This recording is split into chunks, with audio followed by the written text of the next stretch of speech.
Best to best 20 સ્ટોક્સની watch list કે જેમાં આજે આપણને એક સરસ મોમેન્ટમ પોસિબલ છે. આઈ હોપ કે તમે એને આજે એડ કરી લીધા છે. અગર કોઈ મિસ કરી લીધું હોય તો એને એડ કરી લેજો ક્વિકલી. હું અને અજય બંને હવે જ્યારે સપ્ટેમ્બર સિરીઝની કહેવાની જે શરૂઆત થવાની છે તો આવી વોચ લિસ્ટ જલ્દી તમને નહીં મળે તો ક્વિકલી એને એડ કરી લેજો. અજય જી બિલકુલ. રિકેપમાં જોઈએ તો હિન્દુસ્તાન કોપર આજે નોન રિટેલ માટે OFS અહીંયાથી જઈશું ચાલુ થવા જઈ રહ્યો છે.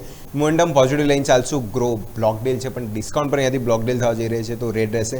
NBCC જે રાજસ્થાન સરકાર તરફથી જે ઓર્ડર સ્પેસિફિક સમાચાર છે તો ગ્રીન લાઇન ચાલશું. SAIL steel authority of India technical setup અહીંયા જોઈશું તો સારું પોઝિટિવ જોવા મળ્યું છે એટલે બ્રેકઆઉટ મોમેન્ટમ સારું છે. ગ્રીન લાઇન ચાલશું. PNB હાઉસિંગ ફાઇનાન્સ NCDS અને લોન રેટિંગ છે એ વધારીને AAA કર્યા છે. પોઝિટિવ સમાચાર છે. સિપ્લા ઇવન વાત કરીએ તો જેમાં જોઈશું જે પીથમપુર જે યુનિટ છે ત્યાં જોઈશું મલ્ટિપલ ઇન્સ્પેક્શન અહીંયાથી કરવામાં આવે છે અને મલ્ટિપલ ઓબ્ઝર્વેશન અને ફોર્મ 483 જારી કર્યું છે.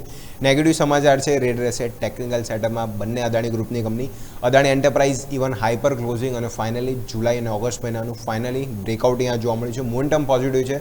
અદાણી એનર્જી સોલ્યુશન અહીંયા બી જો સારું ક્રોસઓવર અને જોઈશું મોમેન્ટમ અને રિવર્સના ચાન્સીસ અહીંયા બી સેટઅપ પોઝિટિવ જોવા મળ્યું હતું તો ગ્રીન રહેશે. EU સ્મોલ ફાઇનાન્સ બેંક અહીંયા બી ટેકનિકલ સેટઅપ પોઝિટિવ છે. સતત ટ્રેન્ડ લાઇનને રિસ્પેક્ટ થઈને સ્ટોક્સ સતત તેજી બતાવી રહ્યો છે તો મોમેન્ટમ અહીંયા બી પોઝિટિવ લઈને ચાલશું. અને HDFC AMC કંપનીમાં જો તો HDFC AMC સતત આપણે જો તો 4 થી 5 દિવસથી ગ્રીન કેન્ડલ આપી રહ્યો છે. ગઈકાલે બી હાઇપર ક્લોઝિંગ જોવા મળ્યું હતું તો આ બી સેટઅપમાં આપણે ગ્રીન લાઇન ચાલશું. તો માત્ર 2 સ્ટોક છે રેડ રહેશે, બાકી 8 સ્ટોક માર્કેટમાં ગ્રીન રહેશે.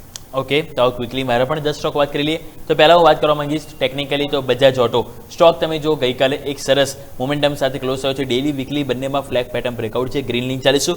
સેકન્ડ વાત કરીએ દિક્ષા ટેકનોલોજી. અહીંયા પણ તમે જો સ્ટોકમાં મોમેન્ટમ સાથે હાયર ઉપર ક્લોઝિંગ 15,000 નજીક થયું છે જે બતાવે છે કે 15,000 ઉપર જઈને સ્ટોક ટકી શકે, તેજી જોવા મળી શકે. Green link ચાલીશું. જુબિલન્ટ ફૂડવર્ક દેવાની ઇન્ટરનેશનલ QSR સેક્ટર ઉપર તમે જુઓ તો મેક્વેરીનો પોઝિટિવ રિપોર્ટ છે અને પોઝિટિવ રેટિંગ ટાર્ગેટ અપગ્રેડ કરવામાં આવી છે તો બંને સ્ટોક ગ્રીન લાઇન ચાલીશું. અદાણી પોર્ટ અને GMR એરપોર્ટ ઉપર જેફરીઝના અહીંયા તમે જો બાય રેટિંગ છે જે એક્સટેન્શન મળ્યું છે આનાથી તેઓ પોઝિટિવ છે તો બંને સ્ટોક આજે આપણે ગ્રીન લાઇન ચાલીશું. નેક્સ્ટ આપણે વાત કરી REC.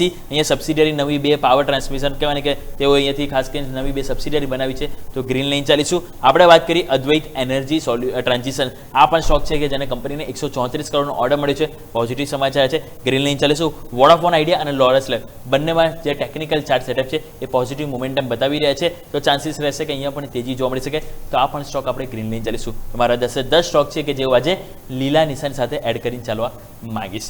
તો ટોટલ આઈ હોપ કે ફાઇનલી હવે તમે 20 સ્ટોકની વોચ લિસ્ટ એડ કરી લીધી હશે કે જેમાં આજે એક જરૂરથી મોમેન્ટમ પોસિબલ છે.